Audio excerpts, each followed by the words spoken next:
रव्यापासून उपमा आणि पोह्यापासून पोहे तर सगळेच बनवतात, पण या दोघांपासून पास्ता बनवता येऊ शकतो हे तुम्हाला माहिती आहे का? चला तर मग रवा आणि पोह्याचं हे कॉम्बिनेशन बघून तुम्हाला विश्वास बसणार नाही की मैदा न वापरता आज आपण रवा आणि पोह्याचा वापर करून होममेड पास्ता बनवणार आहोत आणि मैदा न वापरता याचा व्हाईट सॉस पास्ता सुद्धा बनवणार आहोत. चला तर मग सुरू करूया.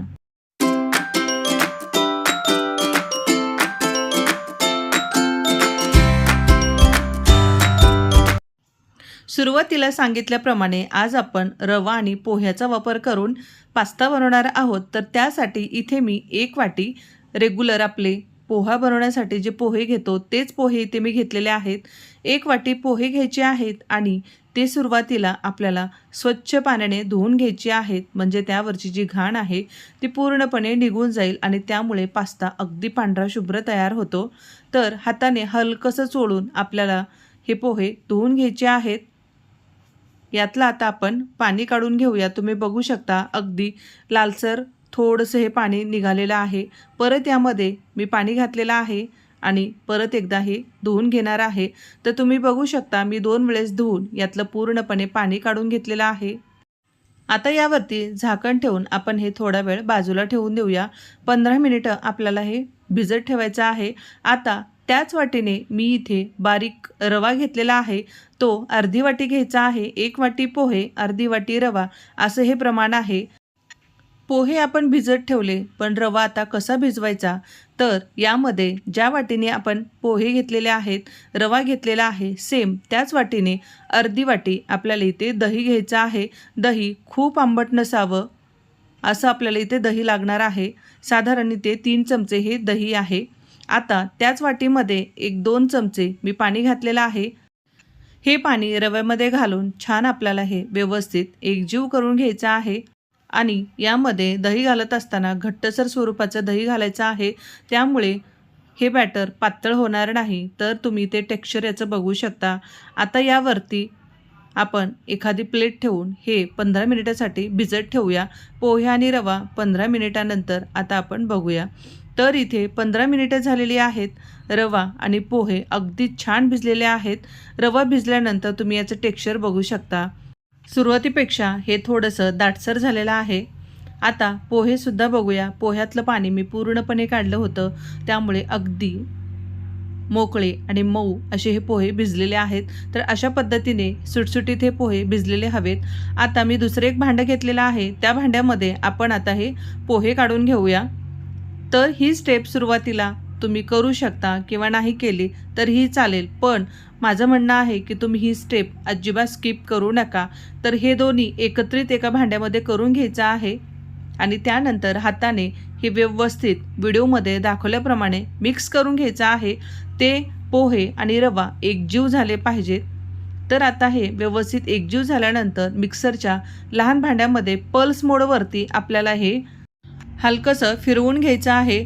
खूप जास्त जर तुम्ही मिक्सरला जास्त वेळ फिरवून घेतलं तर ते बॅटर पातळ होऊ शकतं. त्यामुळे पल्स मोडवरती वाटायचं आहे. त्याचा परफेक्ट असा टेक्स्चर तयार होतो.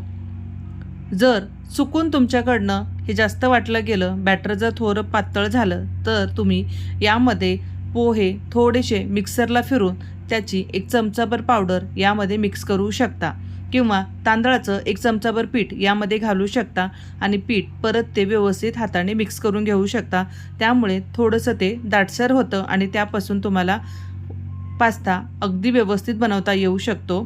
तर तुम्ही ते बघू शकता अगदी पल्स मोडवरती वाटल्यामुळे याचं परफेक्ट असं टेक्स्चर तयार झालेलं आहे. आता यामध्ये आपण काहीही घातलेलं नाही. तर या पास्ताला सुद्धा एक छान टेस्ट येण्यासाठी यामध्ये मी चिली फ्लेक्स आणि यामध्ये चवीपुरतं मीठ घालणार आहे.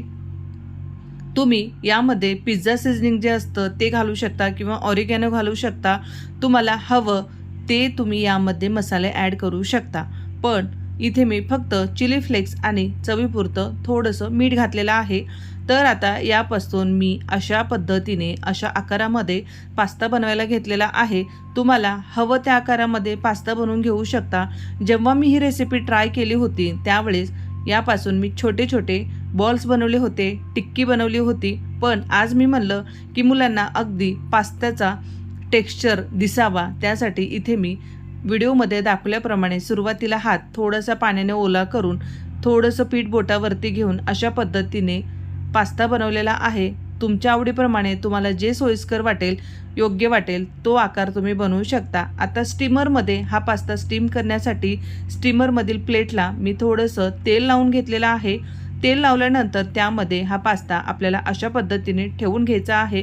तर आपला हा होममेड पास्ता तयार आहे। आता पटकन आपण हा स्टीम करून घेऊया। गॅसवरती स्टीमर ठेवलं, त्यामध्ये पाणी घातलेलं होतं, पाण्याला छान उकळी आलेली आहे। आता त्यामध्ये हा पास्ता ठेवून आपल्याला मीडियम फ्लेमवरती 3 मिनिटं हा पास्ता स्टीम करून घ्यायचा आहे।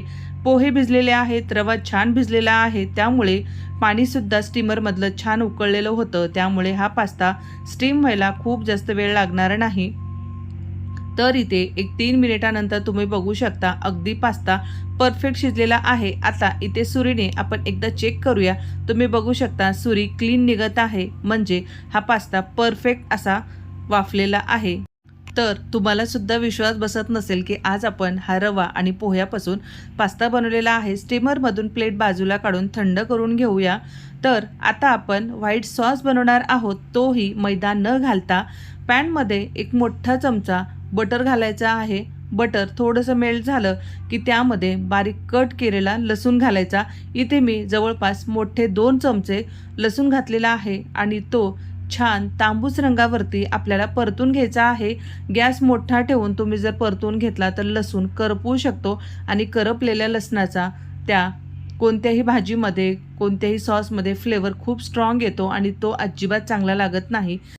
यानंतर बारीक कट केलेल्या कोथिंबीरीच्या काड्या घालून घेऊया आणि ते सुद्धा काही सेकंद छान लसणासोबत परतून घेऊया।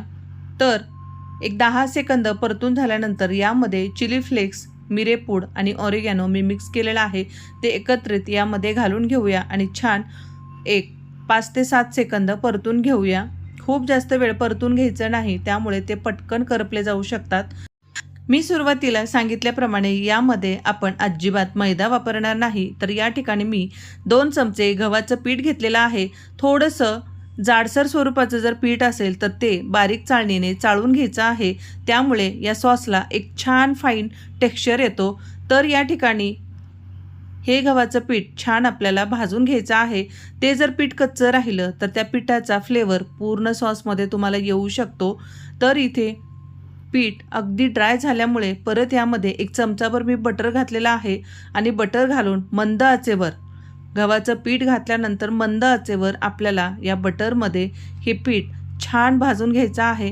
हलका त्याचा एक भाजलेला फ्लेवर आला की आपल्याला पुढची प्रोसेस करायची आहे। तुम्ही बघू शकता हे छान भाजायला सुरुवात झाल्यामुळे यावरती हलकासा फेस यायला सुरुवात झालेली आहे, जाळी सुटायला सुरुवात झालेली आहे। आता पटकन यामध्ये वेळ न घालता आपण दूध घालून घेऊया। तर इथे मी अर्धा लिटर दूध घेतलेलं आहे। हे दूध थोडंसं कोमट आहे। आता दूध घातल्यानंतर हे गव्हाचं पीठ या दुधामध्ये आपल्याला व्यवस्थित मिक्स करून घ्यायचं आहे। त्यामध्ये पिठाच्या कुठेही गुठळ्या राहिल्या नाही पाहिजे, अशा पद्धतीने आपल्याला हे मिक्स करून घ्यायचं आहे। व्हिडिओमध्ये तुम्ही बघू शकता आपण यामध्ये कॉर्नफ्लोअरसुद्धा घालणार नाही। काही ठिकाणी पास्त्याला एक छान क्रीमी टेक्स्चर येण्यासाठी, एक दाटसरपणे येण्यासाठी कॉर्नफ्लोअरसुद्धा घातलं जातं, पण इथे आपण अजिबात कॉर्नफ्लोअर घातलेलं नाही। आता यामध्ये सर्वांच्याच आवडीचं चीज घालूया। तर या ठिकाणी माझ्याकडे चीज स्लाइस आहेत, इथे मी 4 चीज स्लाइस घेतलेले आहेत, ते आता आपण यामध्ये घालून घेऊया। पण हा सॉस मैद्यापासून बनवला की त्या सॉसचा रंग आहे अगदी पांढरा शुभ्र येतो आणि इथे आपण गव्हाच्या पिठाचा वापर केल्यामुळे हलकासा लालसर रंग या सॉसला येऊ शकतो, पण चवीमध्ये तुम्हाला कोणताही बदल दिसणार नाही। अगदी हॉटेल रेस्टॉरंटमध्ये तुम्ही जो व्हाईट सॉस पास्ता खाता अगदी तीच चव येते। दूध घातल्यानंतर पीठ या दुधामध्ये छान एकजीव झाल्यानंतर आपल्याला लो फ्लेमवरती हे थोडंसं दाटसर होईपर्यंत एखादं मिनिटभर छान ढवळून घ्यायचं आहे। खूप जास्त दाटसर केलं तर थंड झाल्यानंतर पास्ता पूर्णपणे कोरडा होऊ शकतो, तो क्रीमी टेक्स्चर त्याला राहणार नाही। त्यामुळे आपल्याला हलकंसं, म्हणजे व्हिडिओमध्ये तुम्ही बघू शकता या सॉसचा टेक्स्चर कसा आहे। तर या ठिकाणी 1 मिनिट झालेला आहे. आता यामध्ये आपण जो होममेड पास्ता तयार केलेला आहे तो घालून घेऊया आणि यामधले गव्हाचे पीठ आपण छान भाजून घेतल्यामुळे ते शिजायला जास्त वेळ लागत नाही. तुम्ही सॉसचा टेक्स्चर बघू शकता. खूप दाटसर स्वरूपाचा हा सॉस आणि क्रीमी टेक्स्चरचा सॉस तयार झालेला आहे. यामध्ये आपला होममेड पास्ता घालून घेऊया आणि हा पास्तासुद्धा खूप सॉफ्ट झालेला आहे आणि खाल्ल्यानंतर तुम्हाला कळणार नाही की हा रवा आणि पोह्यापासून बनवलेला पास्ता आपण खातोय. अगदी विकत आणलेल्या पास्त्याचा जो टेक्स्चर, चव असते, सेम तशीच चव या होममेड पास्त्याची येते. आता यामध्ये हा पास्ता घातल्यानंतर आपल्याला फक्त 15 ते 20 सेकंद मंद आचेवर आपल्याला हे व्यवस्थित मिक्स करून घ्यायचं आहे. त्यापेक्षा जास्त आपल्याला याला शिजवायची गरज नाही. आता हे व्यवस्थित मिक्स करून घेऊया. यामध्ये तुमच्याकडे जर रंगबेरंगी ढोबळी मिरची असेल, ब्रोकोली असेल, तीसुद्धा तुम्ही यामध्ये घालू शकता. स्वीटकॉर्न घालू शकता. पण इथे माझ्याकडे आज फक्त स्वीटकॉर्न आहेत. तेही मी छान उकडून घेतलेले आहे, शिजवून घेतलेले आहेत. ते तुमच्या आवडीप्रमाणे तुम्ही कमी जास्त घालू शकता. तर स्वीटकॉर्न घातल्यानंतर हे आपण व्यवस्थित मिक्स करून घेतलेला आहे. आता वरून आपण पिझ्झा सीझनिंग, मिरेपूड आणि चिली फ्लेक्स अगदी थोडेसे घालून घेऊया. हे पूर्णपणे ऑप्शनल आहेत. तुम्ही सुरुवातीला घातलेलं आहे त्यामुळे नाही घातलं तरीही चालेल, पण मी वरून थोडंसं आणखी घातलेलं आहे त्यामुळे त्याचा फ्लेवर खूप जास्त या पास्तामध्ये येतो. आता हे व्यवस्थित आपण मिक्स करून घेतलेलं आहे. थोडासा आपण हा सॉस आणखी दाटसर करून घेऊया आणि नंतर गॅस बंद करून घेऊया. तर अशा पद्धतीने आपण इथे कुठेही मैद्याचा वापर अजिबात केलेला नाही. ना पास्ता बनवण्यासाठी आपण मैदा वापरला, ना सॉस बनवण्यासाठी मैदा वापरला. तर तुम्ही मैदा न वापरता हा होममेड पास्ता नक्की करून बघा.